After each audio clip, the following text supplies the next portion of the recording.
Vous écoutez Elika FM, c'est 89.8 FM. Tout de suite, les journaux.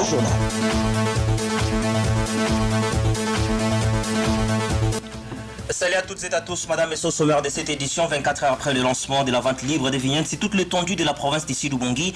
Les conducteurs des engins roulants estiment que cette opération est intervenue tôt car selon eux, leurs vignettes achetées l'année dernière après le lancement en septembre dernier de la vente libre des vignettes pour l'exercice 2024 n'ont pas encore fait une année pour expirer. Vous allez suivre leur intervention dans cette édition du journal. Au sommaire également, au moins 22 personnes ont péri à la suite du naufrage d'une embarcation dénommée Jados dans la nuit du lundi au mardi 8 avril dernier sur le fleuve Congo. L'accident s'est produit à Maïta, une localité située à environ 30 km de la ville de Mbandaka, chef-lieu de la province de l'Équateur. Les bilans de dégâts immédiats causés après les pluies diluviennes qui se sont abattues dans la nuit du 4 au 5 avril dernier à Kinshasa, bien entendu, vient de s'alourdir. Je parle du bilan. Il passe de 33 à 43 décès. Détails à suivre dans cette édition qui vous sera présentée par Franck Alengue.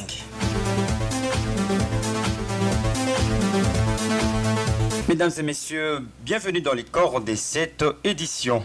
24 heures après le lancement officiel de la vente libre des vignettes dans la province du Sud-Ubongi par le professeur Jean-René Galécoua, gouverneur intérimaire de la 10 province, les conducteurs d'engins roulants ont affiché un mécontentement par rapport à cette décision et estiment que la durée de validité de la vignette achetée l'année dernière n'est pas à son terme. Il serait mieux d'attendre le mois de septembre 2025 pour lancer.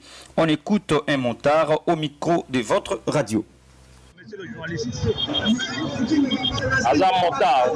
Je suis montard, c'est-à-dire taximène de la ville de Guimina, précisément au croisement Pétrobage.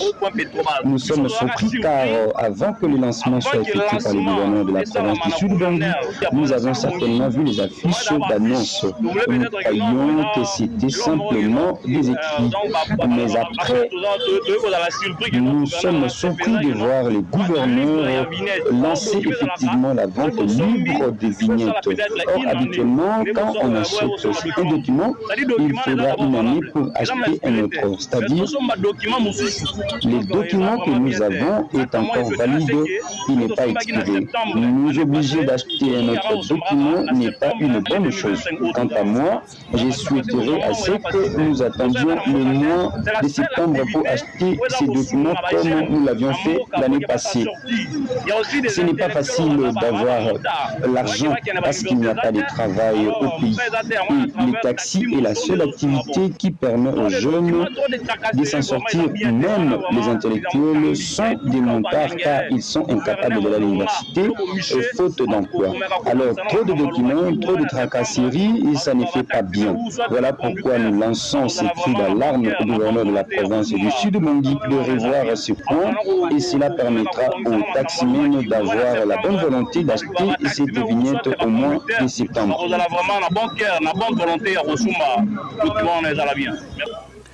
Par ailleurs, un chauffeur joint par Elika FM parle de l'état de délabrement très avancé des routes qui ne permet pas une bonne circulation malgré la perception des taxes et impôts par l'État. Je vous convie de l'écouter. Voilà, chauffeur. Je suis chauffeur ici à Guémina, déjà 31 ans d'expérience dans ces métiers. Je fais l'axe Zongo-Karawa, comme tu m'as trouvé, et je fais également l'axe Akula et Dongo. Le constat est que nous n'avons pas de route. Malgré cela, l'État ne cesse de réclamer ses droits, lesquels le propriétaire des véhicules s'en acquitte toujours. Par rapport à la vente de la vignette, je sais que nos patrons ou camionneurs au travers leur association, vont protester auprès des autorités. Nous payons la vignette de l'État qui, à son tour, est censé aménager les routes pour permettre une bonne circulation. Les informations nationales sur Elika FM. Au moins 22 personnes ont péri à la suite du naufrage de la baleinière Jados dans la nuit du lundi au mardi 8 avril sur le fleuve Congo. L'accident s'est produit à Maïta, une localité située à plus de 30 km de la ville de Mbandaka dans la province de l'Équateur. Notez que la baleinière avait quitté la ville de Mbandaka pour se rendre au marché Mobenzeno à plus de 40 km de la ville. D'après les sources sur place, les causes de l'accident seraient liées à la navigation nocturne et à la surcharge de l'embarcation. Jusque-là, le bilan est encore provisoire car les agents de secours continuent de mener des recherches. Joseph Kabila signe son retour au pays dans les tout prochains jours après un long moment de silence et de séjour à l'étranger. L'ancien président congolais l'a affirmé dans un post sur son compte X le mardi 8 avril dernier. Il attend regagner la RDC par la partie orientale. À l'UDPS, on estime que cette annonce dénonce à suffisance que Joseph Kabila est à la base de la rébellion de l'AFC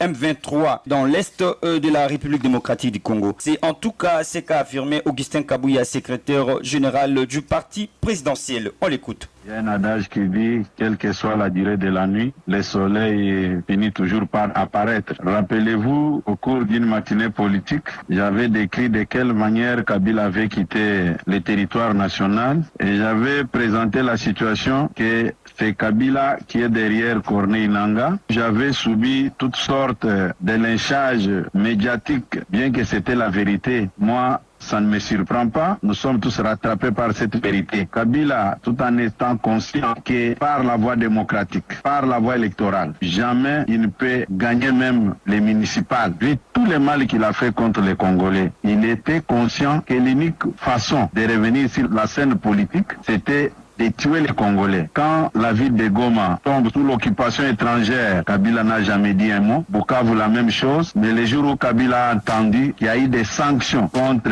les dignitaires du régime de Paul Kagame, Kabila était obligé de tenir un point de presse. Il était surnommé par ses proches recteurs de l'université de Kara. Mais ces jours-là, il n'était pas en mesure de se retenir. Par la même occasion, je demande à notre peuple de se mobiliser comme un seul homme, de s'arranger derrière son excellence Félix-Antoine Tshisekedi. C'est lui qui incarne la valeur pour sauver notre pays. Nanga, c'est le produit de Kabila. Kabila, c'est le produit de Kagame. Moïse Katumbi ne me surprend pas. Ce qui est plus important dans cette affaire, c'est la position du président rwandais Paul Kagame, qui a compris que on est en train de me sanctionner avec mon régime. Il faut que vous-même, vous puissiez porter les gants et monter sur le ring et s'afficher officiellement. Ce qu'ils sont en train de faire, moi, ça ne me surprend pas. De l'autre côté, au Front commun pour le Congo, l'on souligne que le retour de Joseph Kabila au pays apportera la solution à la crise qui sévit dans l'est du pays. C'est Jean-Monké Otewangi, inspecteur général de l'ATD, parti membre du FCC, qui l'a fait savoir au micro de Elikia FM mercredi 9 avril 2025. On l'écoute. Moi, j'ai accueilli le retour de l'ancien président et l'autorité morale de l'FCC, notre autorité morale de l'FCC, vraiment à bras ouverts. Pas seulement moi, mais le Congolais entier. Et un Congolais sérieux peut applaudir le retour de l'ancien président Joseph Kabila Kabange, qui, lui, dans sa jeunesse, lui est devenu président de la République à l'âge de 29 ans. Et le temps qu'il a pris dans le pouvoir, vous voyez son parcours. Et à la finalité, il a fait la passation pacifique de pouvoir. Exactement, ça va apporter des solutions dans toutes les crises que traverse notre pays maintenant. Je demande à ce que, vous savez, nous partageons le malheur de nos frères qui souffrent et qui meurent jour au jour dans l'est du pays. Mais ceux qui cherchent leurs intérêts auprès du président de la République n'ont pas ces soucis. Mais notre problème est que nous applaudissons, en fait, tout le monde peut accueillir le retour de Joseph Kabila. Parce que son retour, c'est la solution de toutes ces crises que traverse notre République démocratique du Congo. Parce que lui, quand il arrive au pays, nécessairement, ils vont se rencontrer avec le président de la République. Et c'est le début de la solution de toutes les crises du pays. Parce qu'il a l'expérience pour avoir géré le pays pendant 18 ans. Le bilan du dégât humain causé après les pluies diluviennes qui se sont abattues dans la nuit du 4 au 5 avril dernier à Kinshasa vient de s'alourdir. César Auguste Mokano nous dit les détails. Ce bilan passe de 33 à 43 décès d'après un communiqué du ministère de l'Intérieur, Sécurité, Décentralisation et Affaires coutumières rendu public mardi 8 avril dernier et dont une copie est parvenue à la rédaction centrale des LICA-FM ce mercredi 9 avril. L'on compte également une quarantaine de blessés et des milliers de personnes qui se retrouvent donc sans abri suite aux dégâts matériels causés par ces fortes pluies. Il y a près de 3000 sinistrés recensés après cette catastrophe par les autorités de Kinshasa. Par ailleurs, Franck, la première ministre Judith Suminwa et plusieurs membres de son gouvernement sont attendus à l'Assemblée nationale le mercredi 16 avril prochain afin de répondre aux préoccupations des élus sur la mise en œuvre des mesures préventives à la suite des inondations causées par les pluies diluviennes dans la nuit du 4 au 5 avril dernier à Kinshasa. Parmi les ministres sectoriels ciblés figurent notamment ceux en charge du budget et des finances. Ces convocations font suite à la démarche menée par les élus nationaux auprès du bureau Caméré. Ils ont par ailleurs salué l'intérêt manifesté par le speaker de la Chambre basse du Parlement en ce qui concerne leur démarche. Rappelons encore, le speaker de la Chambre basse du Parlement a souligné que la représentation nationale avait d'ores et déjà prévenu cette catastrophe et présenté quelques pistes de solutions à travers le rapport de la commission ad hoc sur l'installation, les constructions anarchiques et les embouteillages dans la ville-province de Kinshasa. César, une centaine de prisonniers libérés par grâce présidentielle à Béni dans la prison de Kangbayi au Nord Kivu.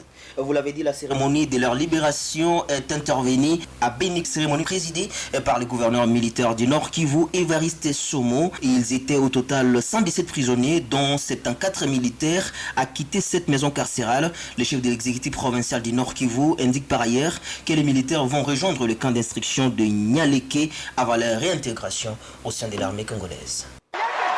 Les sports sur Elika FM. Nous sommes en train de vous signaler tout simplement les rencontres de cette nuit entre Barcelone et Dortmund. De l'autre côté, les PSG qui va rencontrer Aston Villa. Et je pense que le résultat, nous allons vous le dire dans nos prochaines éditions. Mesdames et messieurs, nous sommes à la fin de cette édition. Et nous vous disons également merci de l'avoir suivi et nous disons merci à Bill Balonga qui était à la mise en onde et Auguste qui a co-présenté cette édition. Franck Aleng était à la présentation. Nous vous disons également merci et bonne soirée.